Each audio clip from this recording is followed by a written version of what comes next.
CCA for years. Okay, it claims 250 jobs with good pay and benefits. Fact, CCA will pay as little as it possibly can. It does everywhere in the U.S. in the absence of effective monitoring. It can be expected to staff a prison with below contracted levels. If it is able and has lost million-dollar multi-state class action suits to challenge its practices, it will pay less than legal wages.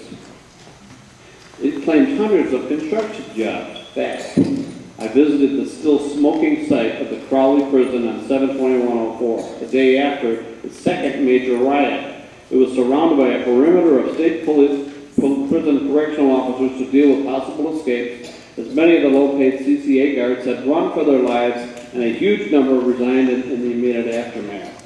The town where it was located, Only Springs, was derelict with almost all its stores boarded up. That's what a prison will do for you. I do have copies of the white paper. Now, if you get a copy, I must remind you, they're not talking about the Lincolnshire Country Club, but a prison. CCA claims that its proposal was subject to years of public hearings.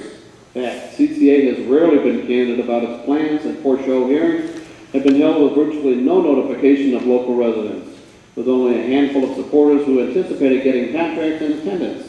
When a noticed hearing was finally held in Pahrump, Nevada, employees of CCA business supporters were recruited to fill every seat in the main hearing room by showing up over an hour before the meeting and being fed pizza and drinks.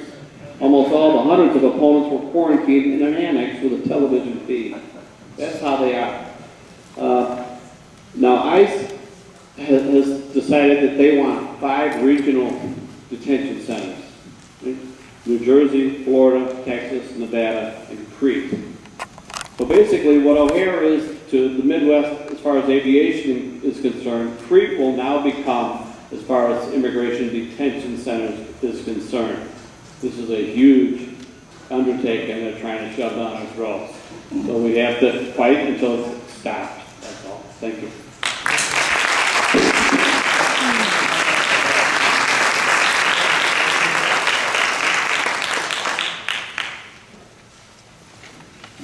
Thanks, Anthony. The next speaker, I have some comments, but we're in a hurry for. We want to take lots of time for your questions and action. The next speaker is Fred Sau. He's from the Illinois Coalition for Immigrants and Refugee Rights. He's also a lawyer, and he's going to speak about possible state legislation.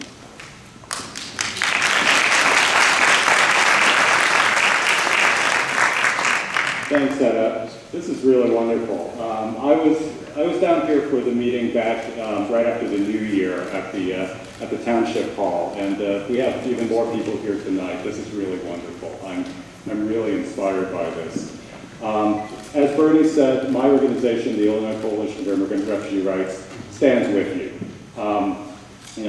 Particularly when a community starts to become educated, learns the facts, and starts to stand up and hold our elected officials accountable for what they're doing, that's where we are too. We stand with you. And that's what democracy is all about. Hearing all the statements from Anthony and others regarding what's happening with CCA, and I think there's a word for it: profiteering. CCA wants to benefit, they want to enrich themselves on the backs of us as taxpayers and on the backs of, specifically, of immigrant communities. They are feeding on human misery, and that's wrong. There ought to be a law against that. And actually, in Illinois, there kind of is a law. Illinois has actually been in the forefront against privatization. Since 1990, there's been a law on the books that says that the state cannot enter into a private contract or into a contract with a private company to run state prisons. So we're actually ahead of the curve on this, in that unlike Texas or California or Florida or many other large states, we do not have any private prisons. No state prisons here in Illinois. Okay. Just last year, this law got amended by our General Assembly to cover counties and villages, cities, towns. So just as the state, IDOC, cannot contract with CCA or Geo Group or whoever to run Pontiac or Stateville, by the same token, Will County cannot enter into a similar contract to run its jail, or McHenry County, or Cook County. So, or for that matter, a village like Crete cannot enter into a contract to run the Crete jail. Now, it's kind of a gray area as to whether this covers the detention center. Why is that? Because the existing law covers criminal detention. Okay? So for correctional purposes, the law is clear. For civil purposes, and immigration is civil law, it's not as clear. Okay? So what's that mean? Well, maybe we ought to change the law again. Okay? So I'm happy to report that tomorrow I will be going down to Springfield. Several of us will also be going. Bernie's going, Elise is going, I believe Setta's going. We're going to have some conversations down there, and we're going to explore the possibility of changing the law again so that it covers situations like Crete. So that it explicitly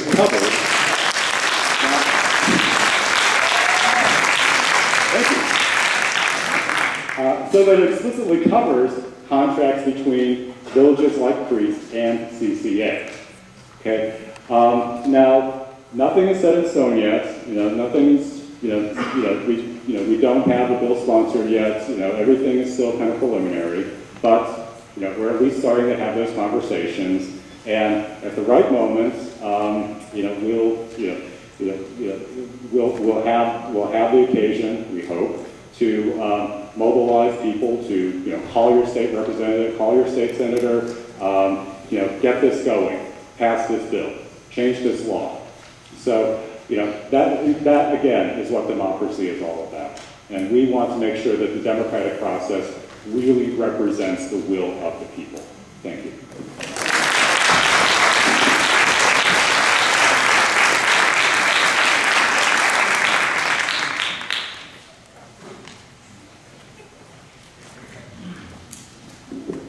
We have to get a law passed, and we don't have to lay it in front of the bulldozer. Right, Fred? Huh? That's Fred Sao, and it's spelled T-S-A-O, right? Okay. And the first time I called him Fred Cow, that was very rude, right, Fred? Or Tao, I said, right? Who knows? Anyway, let's get to the organizing. Come on, Bernie. The action steps, and then questions. So if this is the time after Bernie goes through possible actions, and one of the actions Fred already told you about, which is a real important one. On the other side of your agenda, there's. Are you already on that? Yeah, I can tell you. Well, there's websites and phone numbers, but there's a little script that maybe if you call your representatives and tell them how you feel, that would be a good thing to do, state and federal. Anyway, Bernie's going to tell you about all this. Well, my approach is, the old thing about, when we play football and sports and stuff. I remember a long time ago one of the sports announcers said, the opposing, or one football player said, I'm not worried about the Green Bay Packers from 1963 because they put their pants on the same way, one leg at a time. Well, that's the way I feel about the legislators. The men do one leg at a time. The ones who put their dresses on, just like my wife does. I'm never intimidated by these people. They're human beings. Just go ahead and talk to them, and that's the way I approach it. I don't, they get my respect until they lose it. It's my approach. I'm going to talk about organizing, and my topic will begin with a discussion between all of us on how we can organize ourselves into a powerful grassroots movement. And excuse me for reading, because I don't want to miss a thing.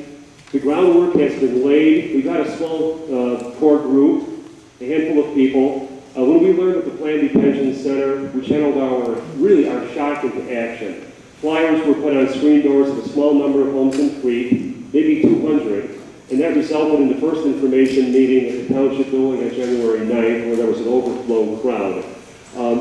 Some people heard that there was a trustee meeting that night, so, you know, there was an overflow crowd. They said, let's go over there. And then at about 8:15, you know, we were talking about the trustee meeting. You know, somebody says, well, when did the trustees meet? And I was talking, and I said, well, they're meeting right now. And some woman in the crowd said, let's go over there. And it was like, you know, the posse was going out to round them up or something. So it was a pretty exciting night. It really was. And that ended that meeting that night among us. And I understand that I wasn't there, but I heard on good. Someone told me that the trustees and the mayor kind of went to executive session and weren't heard or seen from for the rest of that evening. But that's neither here nor there, because they still have the power, okay, and we recognize that, and we respect them.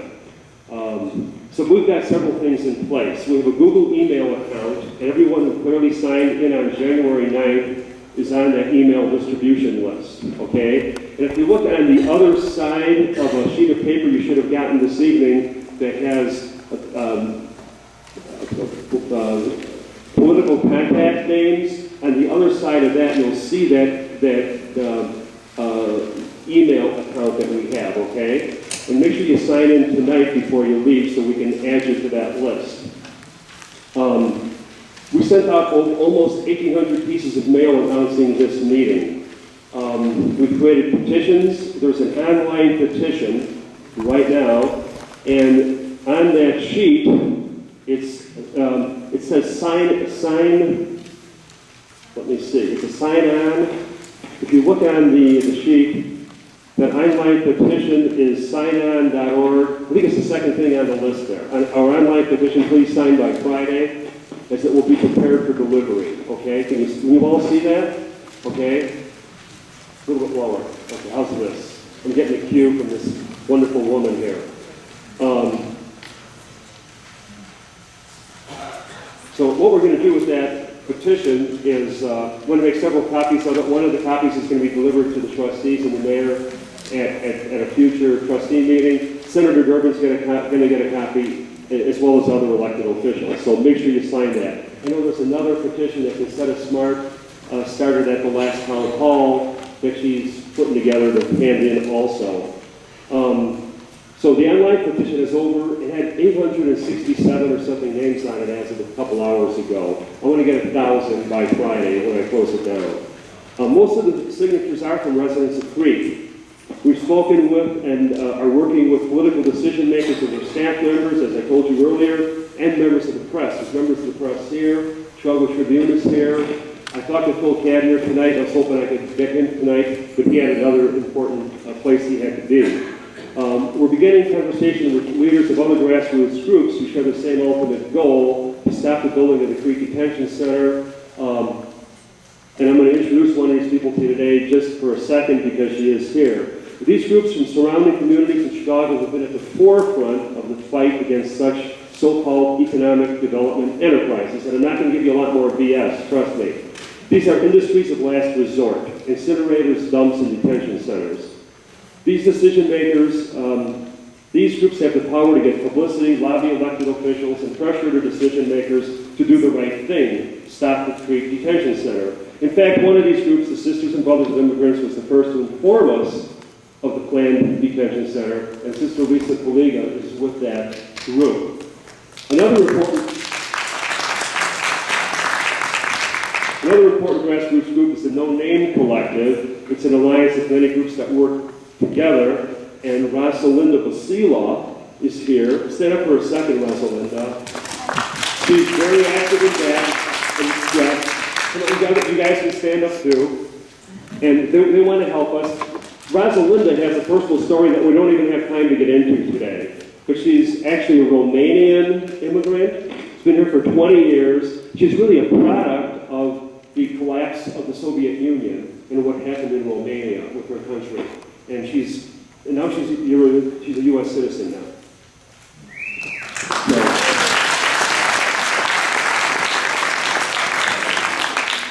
Many grassroots groups, both faith-based and not, have taken the lead to educate, inform, and activate citizens to stop detention centers. As I said, they can help us in many ways and want to join us. We should let them help us. Okay, what do we need to do? We are asking you tonight to help. I know you're all concerned citizens, but we want you to join in with us and take an active part. We have needs for several committees. A communication